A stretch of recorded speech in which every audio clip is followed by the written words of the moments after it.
생후 3개월 된 아기가 병원을 옮긴 뒤에서야 뒤늦게 세균성 뇌수막염 진단을 받은 사실이 알려져 충격을 주고 있습니다. 평소 밝고 활기찼던 아기는 크리스마스 이브부터 갑자기 아파 보였고 다음 날엔 열이 더 올랐습니다. 부모가 리밍턴에 있는 에리쇼 병원으로 데려가자 몇 가지 검사를 한 의료진은 의심 가는 질병을 설명해 준 뒤 더 악화되면 오라며 집으로 돌려보냈습니다. 다음 날도 호전되지 않자 부모는 에리 병원 대신 윈저 지역 병원으로 데려갔고 이곳에서 세균성 뇌수막염 진단을 받았습니다. 뇌와 척수를 싸고 있는 막인 뇌수막에 세균이 침투해 염증이 생기는 질환으로 영아가 제때 치료받지 않으면 합병증에 걸리고 심하면 사망할 위험이 있습니다. 이처럼 즉각적인 대처가 필요했지만 두 병원은 너무 달랐다고 부모는 지적했습니다. 에리와 달리 윈저 의료진은 MRI 검사를 한 뒤 금요일 밤 아기를 런던 빅토리아 아동병원으로 옮겼습니다. 아기가 여러 차례 뇌졸중과 발작을 일으켰다는 결과를 들은 부모는 의료진이 더 일찍 발견했어야 했다며 모두에게 끔찍한 고통을 안겨줬다고 지적했습니다. 이곳에서 아기가 낫고 또 앞으로 나쁘지 않기를 바랄 뿐이라며 합병증이 없어도 4에서 6주 동안 이곳에 있어야 한다는 부모는 지금도 악몽 속에 살고 있다며 이런 일이 다른 가족에게 일어나지 않기를 바란다고 강조했습니다. 이어 부모의 직감을 믿으라며 의심이 들면 꼭 두 번째 전문가 의견을 들을 것을 덧붙였습니다. 한편 지난 28일 에리병원 측은 가족의 우려를 알고 있다며 자체 검토와 제3자 검토를 시작할 것이라고 약속했습니다.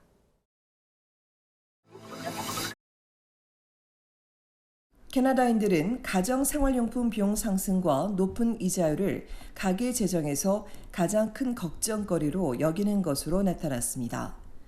CIBC가 가계 재정 우선 해결 순위를 물었더니 대다수 캐나다인이 부채 상환을 제일 먼저 해결해야 할 숙제로 꼽았고 청구서를 제때 납부하는 것을 두 번째 목표로 잡았습니다.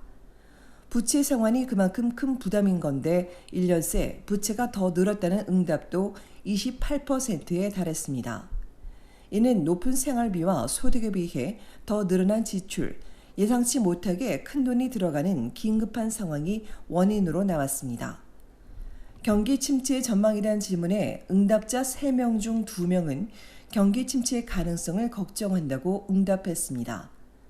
하지만 응답자 절반 이상은 예상치 못한 돈 문제가 발생해도 견뎌낼 만큼 준비를 하고 있다고 답했습니다. 이번 설문조사는 지난달 27일부터 이번 달 2일 사이 캐나다인 1,500명을 대상으로 온라인으로 조사했습니다.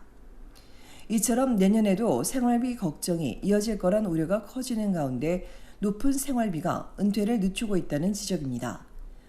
성인이 된 자녀와 손주들의 생계를 도우려는 부모들이 늘면서 은퇴 자금을 모으기도 쉽지 않은 실정입니다. 10년 넘게 손주 셋을 돌봐온 63세 여성은 저축할 여력이 없고 힘은 들지만 가족과 종교기관, 푸드뱅크 등에서 도움을 받아 생활을 꾸려온 덕분에 큰 손주는 이제 대학에 입학하고 손녀들은 아픈 자신을 돌봐주고 있다고 전합니다. 제때 청구서를 내지 못할 때도 있다는 여성은 하지만 결국은 다 갚았다며 부채가 없다고 강조했습니다. 빚이 없고 상속을 받은 데다 연금과 투자 수익으로 재정적 여유가 있는 은퇴한 부부는 대학원에 다니는 20대의 딸의 모든 학비와 생활비, 반려견 사료, 수의사 비용 등을 지원하고 있다며 상속분을 미리 주는 것과 같다고 말했습니다. 67세와 73세인 부부는 배달기사로 일하지만 소득이 많지 않은 40세 딸과 최근 실직한 막내 아들 가족, 손주들의 재정 문제를 지원해주기 위해 은퇴를 뒤로 미뤘습니다. 이 부부는 이는 해야 할 일이 아니라 자식들을 돕고 싶기 때문이라고 강조했습니다. 한편 앞서 설문조사에 따르면 부모 5명 중 3명이 자녀가 성인이 되면 경제적인 도움을 줄 것이라고 응답했으며 3명 중 1명은 자녀와 손주를 돕는 것은 의무라고 답했습니다.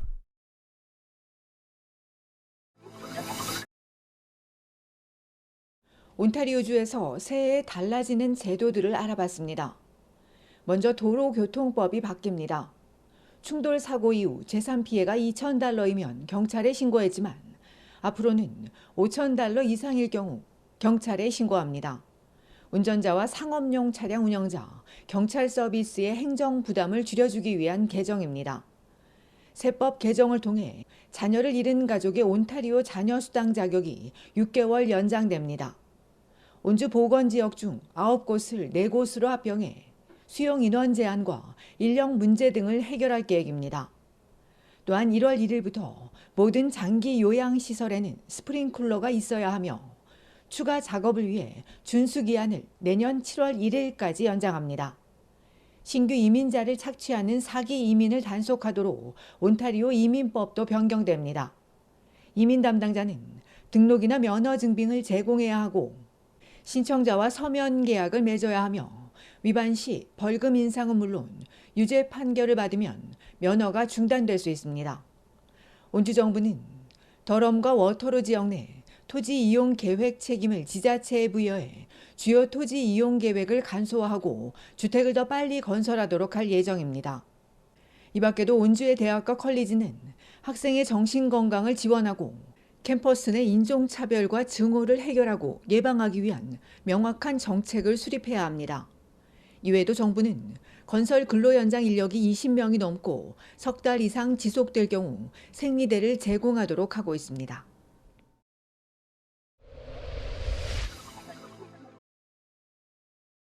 온타리오주 토론토에서 살인 사건이 발생해 한 명이 숨지고 한 명이 다쳤습니다.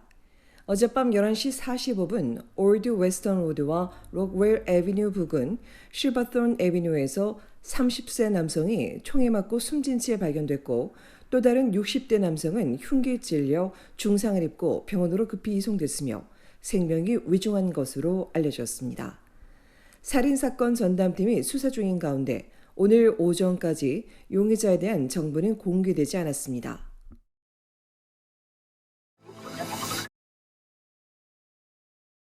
온타리오주 페어뷰 쇼핑몰 내 보석 매장에서 이달 들어서만 두 번째 강도 사건이 발생했습니다.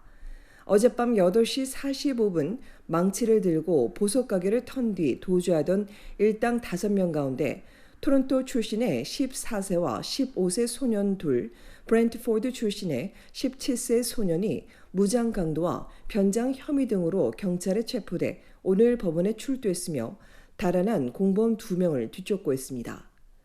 오늘 새벽 4시 30분엔 온타리오주 노스역 배틀스 스트리트과 로렌스 애비뉴에 있는 TD은행에서 굴삭기로 건물을 부순 뒤 현금 지급기를 통째로 훔쳐 달아나는 사건이 발생해 토론토 경찰이 조사하고 있습니다.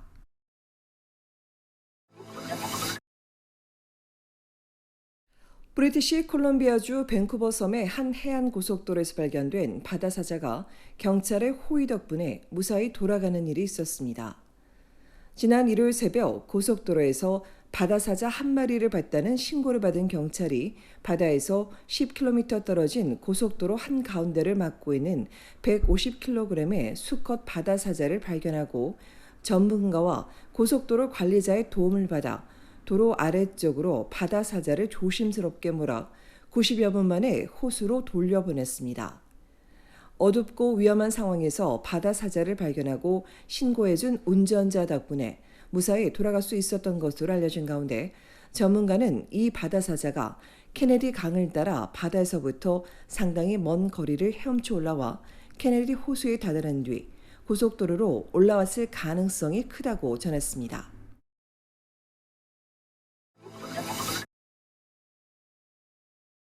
연방정부가 2024 세금 보고를 위한 자선단체 도네이션 마감일을 2월 말까지 연장할 계획입니다. 앞서 4주간 이어진 캐나다 우정국 파업으로 전국에서 우편을 통해 기부금을 보내는 건수가 크게 줄면서 많은 자선단체들이 어려움을 겪고 있다며 마감 연장을 통해 파업의 영향을 완화할 수 있을 것이라고 전했습니다.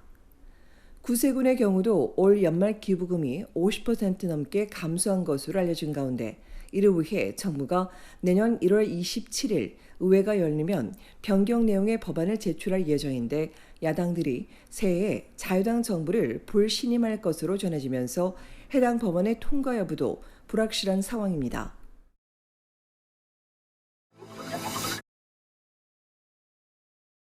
조성준 온타리오주 노인부 장관은 우리 모두 선한 사마리아인이 됩시다라는 주제의 신년사에서 지금도 도움의 손길을 기다리는 어려운 이웃들이 있다며 도전 속에서도 단합과 협력을 통해 성장해온 한인사회는 새해에도 남을 돕는 것이 곧 자신을 돕는 것이라는 사실을 더욱 깊이 마음에 새길 것을 소망했습니다.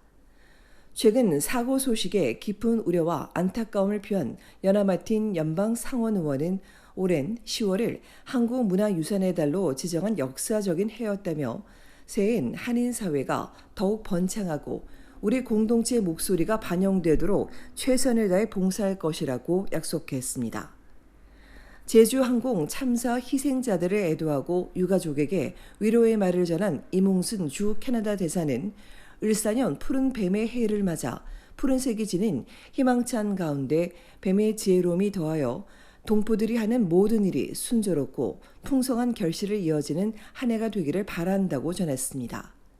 한편 토론토 한인회는 오는 1월 2일 목요일 오전 11시 신년 할애식을 열고 새해 인사와 덕담을 나누는 시간을 갖는다고 전했습니다. 모국의 혼란한 정치 상황, 최근의 여객기 참사 등으로 모두의 마음이 무겁고 어려운 시기이지만 새해엔 도움이 될 만한 좋은 소식들을 전할 수 있길 바랍니다. 올 한 해 함께해 주신 얼티비 시청자 여러분 고맙습니다. 그리고 새해 복 많이 받으시기 바랍니다.